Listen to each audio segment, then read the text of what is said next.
Il y a quelques jours, j'ai reçu un questionnaire dans le cadre d'un projet d'amélioration des conditions de travail. Il y avait une centaine de questions. L'objectif de notre direction est d'entrer dans un processus de diminution du stress au travail et, de manière plus générale, de mesurer et d'améliorer nos conditions de travail. Vous savez que nous pouvons faire la même chose avec notre classe? Alors pas en donnant une centaine de questions à nos élèves, mais nous avons un certain pouvoir pour y changer les choses et pour rendre le climat de travail agréable pour tous, pour les élèves comme pour nous. Le gros mot est lâché, le climat de classe. Mais qu'est-ce que c'est? Quels sont les éléments qui le composent et quels sont les outils à notre disposition pour pouvoir l'améliorer? C'est ce que nous allons voir dans cette vidéo.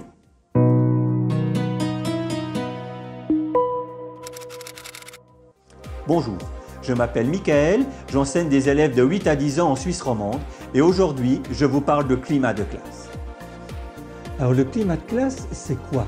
D'abord, c'est 3 dimensions, 3 éléments principaux, 3 domaines dans lesquels il intervient. Le premier domaine, c'est le domaine relationnel, la relation de l'enseignant avec les élèves et puis des élèves entre eux. Ensuite, il y a un domaine organisationnel, la manière dont on organise la classe, que ce soit au niveau du mobilier, des espaces, mais aussi au niveau des règles de vie, qu'elles prennent la forme de principes de vie ou des 10 commandements de la classe. Et puis, il y a aussi toute la dimension pédagogique. Comment est-ce que l'on conduit les élèves à apprendre de nouvelles notions? Mais voyons cela un peu plus en détail. Dans l'aspect relationnel, on peut parler premièrement de la cohésion du groupe, des élèves. Comment est-ce qu'on aide les élèves, on les accompagne à faire connaissance et à bien vivre les uns avec les autres? Comment est-ce qu'on les aide à avoir des interactions positives quand tout va bien, mais aussi quand il y a quelques conflits ou quelques échanges plus vifs? Comment est-ce qu'on leur apprend à gérer leurs émotions, déjà à les exprimer, à pouvoir en parler aux autres, et puis peut-être par certains outils, à pouvoir dire mais là, stop, ça va pas, je me sens pas bien, ce que tu fais me met en colère ou je suis en colère parce que cette situation ne me correspond pas. Tout cela, c'est aussi des apprentissages et cela va influer positivement sur le climat de classe. Et puis également, comment est-ce qu'on va aider les élèves à pouvoir s'engager dans les apprentissages, à pouvoir s'engager dans les activités de groupe, à pouvoir s'engager dans la classe, à oser prendre leur place, à apprendre à prendre leur place. Donc tous ces éléments qui sont dans le climat de classe, mais par rapport aux élèves entre eux. Et puis bien sûr, il y a toute la relation avec l'enseignant, comment les enseignants vont accueillir, comment est-ce que je vais accueillir mes élèves. Alors les accueillir peut-être le matin au début des cours, mais aussi accueillir qui ils sont, créer un groupe classe avec les différentes individualités des élèves qui me sont confiés. Comment est-ce que je vais pouvoir agir, réagir avec eux, avec bienveillance et fermeté aussi lorsque c'est nécessaire. Quelle est l'ouverture que je vais avoir par rapport à leur personnalité, par rapport à leurs propositions aussi d'action, à leur voie parfois particulière de pouvoir entrer en relation ou de pouvoir faire les choses, de pouvoir vivre la classe. Aussi cette flexibilité, quelle est la part de choses que j'impose parce que je considère que c'est normal et puis d'ouverture à leurs propositions et j'aime bien attendre parfois que eux trouvent que certaines choses dans la classe ne fonctionnent pas bien et puis pouvoir les modifier, pouvoir mettre si nécessaire quelques règles pour améliorer les choses, mais à partir de ce que eux ont vu, de ce que eux ont ressenti, des problèmes que eux voient dans notre organisation de classe. Et puis bien sûr, il y a aussi le soutien. Le rôle de l'enseignant est de les accompagner dans les apprentissages, apprentissage de matière, apprentissage de la vie en groupe et donc ce soutien pour qu'ils puissent progresser jour après jour. Et puis finalement les valoriser dans les petites choses, dans les plus grandes choses et puis en particulier les élèves qui ont plus de peine à vivre correctement ou à vivre sainement la classe, de pouvoir les valoriser chaque fois qu'ils ont fait quelque chose de positif c'est important parce que souvent ces élèves-là reçoivent plus de réprimandes que de valorisation. Le climat de classe au niveau organisationnel, ça va être la gestion de classe. Quelles sont les règles que je mets en place? Quelles sont les modalités de discipline et quelle est la manière que j'ai d'expliciter les comportements qui sont attendus? Comment est-ce que je mets en place l'équité qui n'est pas l'égalité et comment est-ce que je peux expliquer aux élèves ces différentes notions et qu'un élève a peut-être plus de peine à atteindre un attendu en termes de comportement, par exemple lever la main avant de parler et donc il va être encouragé chaque fois qu'il réussit alors que d'autres ont déjà bien compris et acquis ce comportement. Et donc comment je vais encourager les comportements qui sont attendus quand ils sont présentés.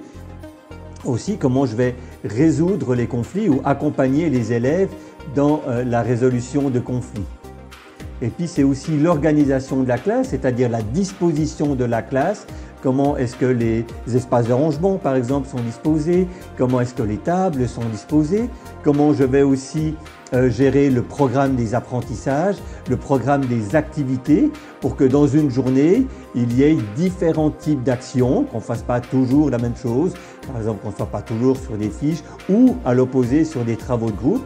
Et donc tous ces éléments d'organisation vont mettre en place un certain climat de classe.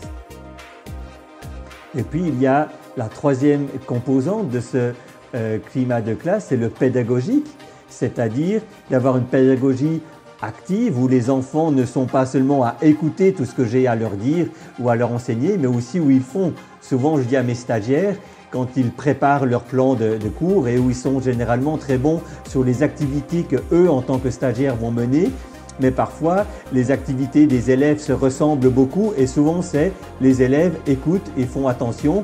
Je leur explique que ce n'est pas vraiment une action. Aussi la pédagogie coopérative qui permet aux élèves de confronter leurs vues par petits groupes ou par plus grands groupes et qui les aide non seulement à apprendre de nouvelles choses, mais à apprendre à vivre ensemble.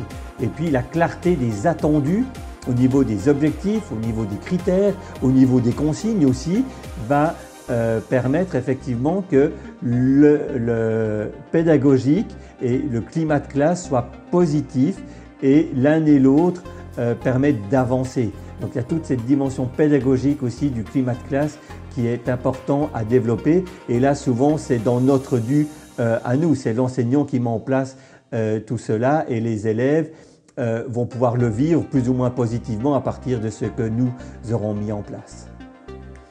Quels sont les impacts du climat de classe sur la vie de classe et ses apprentissages? Premièrement, il permet aux élèves de se développer au niveau personnel et social. Vous savez, on vient à l'école pour apprendre des nouvelles choses, mais aussi pour apprendre à vivre en groupe. Il permet de renforcer l'estime de soi, la confiance en soi des élèves. Le fait d'être dans un environnement qui est paisible permet aux élèves de se développer, d'avoir confiance en eux, beaucoup plus que quand ils sont chaque fois rabroués par les pairs ou parfois par l'enseignant.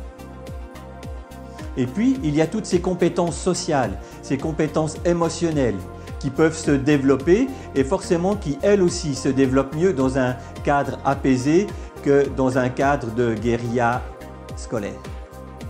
Le sentiment d'appartenance à un groupe, à une communauté, à la classe est quelque chose d'important aussi pour que l'élève soit à l'aise et qu'il soit bien disposé par rapport aux apprentissages. Et puis le fait d'avoir un climat de classe sain réduit les problèmes de comportement. Le fait que les choses soient posées, que les élèves et les enseignants soient en bonne relation va diminuer les conflits et les comportements perturbateurs. Tout cela va aussi réduire le stress et l'anxiété chez les élèves et chez l'enseignant aussi. Et puis finalement, un bon climat de classe prévient le harcèlement et la victimisation à l'école. Améliorer les conditions d'apprentissage va permettre aux élèves aussi de mieux réussir, de mieux comprendre les différents concepts qu'ils doivent apprendre. Et puis au final, un bon climat de classe permet à l'enseignant de se concentrer davantage sur l'enseignement, sur les notions qu'il doit faire apprendre aux élèves plutôt que sur la discipline de la classe. Instaurer un climat de classe sain et permettant aux élèves d'apprendre dans de bonnes conditions s'effectue principalement en deux volets. La mise en place de la classe, physiquement et organisationnellement, à la rentrée scolaire, et puis tout au long de l'année en évaluant les forces et les faiblesses de notre vie commune de classe et en apportant des améliorations pertinentes, soit par des changements de cadre, soit par des activités ponctuelles ou routinières. Et par rapport aux routines, je vous propose cette vidéo dans laquelle j'explique les intérêts d'avoir des routines. Il y a quelques années, un collègue me disait que beaucoup de classes fonctionnaient mal parce que le cadre n'était pas clair, mais que dans d'autres, le cadre était très clair mais ne servait à rien parce que le contenu pédagogique, c'est-à-dire l'enseignement, était pauvre ou inintéressant. Si le cadre est important, il doit servir à quelque chose, il doit porter l'enseignement, un enseignement intéressant. Sinon, comme un tableau de maître, il ne sert pas à grand-chose. On ne se rend jamais au musée pour admirer les cadres. Le cadre de vie de la classe comprend différents éléments. C'est lui qui nous permet à tous de nous sentir en sécurité, qui nous permet de faire partie du groupe et qui nous permettra d'enseigner aux élèves et d'entrer dans les apprentissages. Il comprend les principes et les règles de classe, claires, évidentes, comprises par chacun. Il comprend aussi l'aménagement de la classe. J'ai publié une vidéo il y a quelques mois, je vous la mets en fiche et en commentaire. On n'y pense pas souvent, mais la manière d'agencer l'espace de la classe, qu'elle soit grande ou pas, peut éviter ou au contraire générer des conflits. Il comprend aussi la planification et la manière d'enseigner.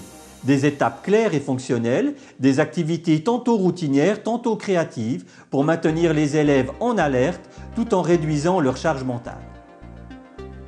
La répartition des temps d'enseignement et d'évaluation est également partie intégrante d'un climat de classe serein et qui est propice à l'apprentissage.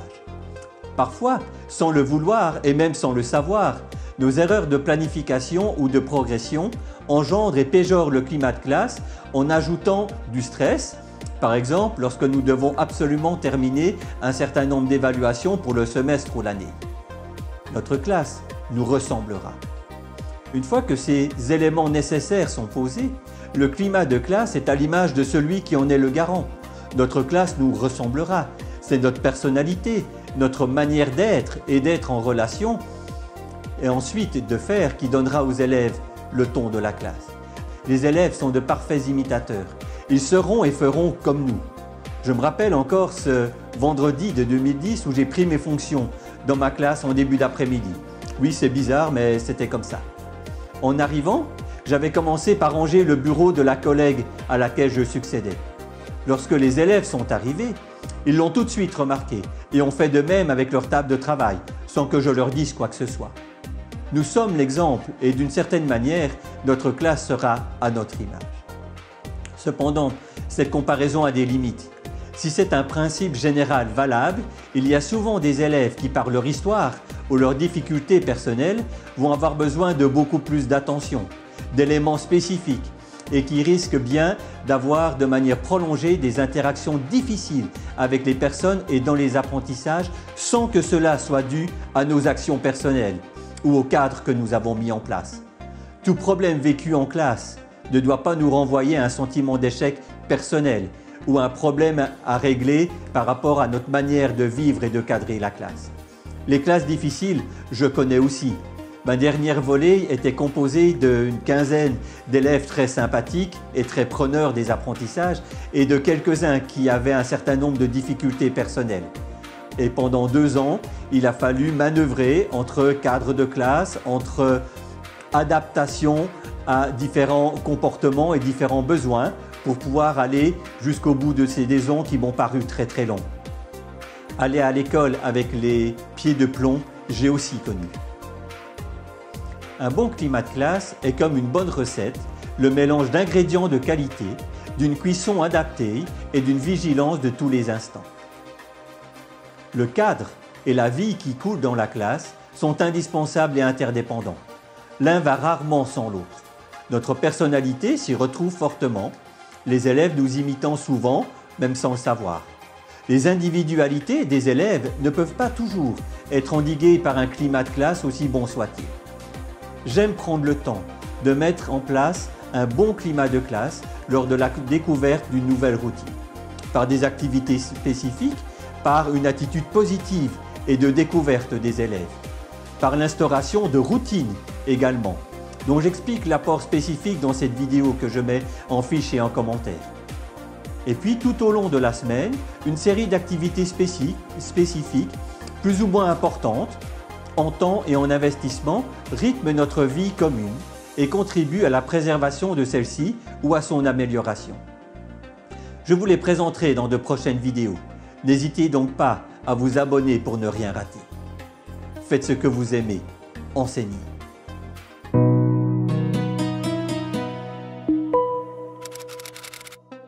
Si vous aimez cette vidéo, si vous apprenez quelque chose de nouveau ou qu'un élément quelque peu oublié vous est rappelé, mettez un pouce bleu et indiquez en commentaire de quoi il s'agit.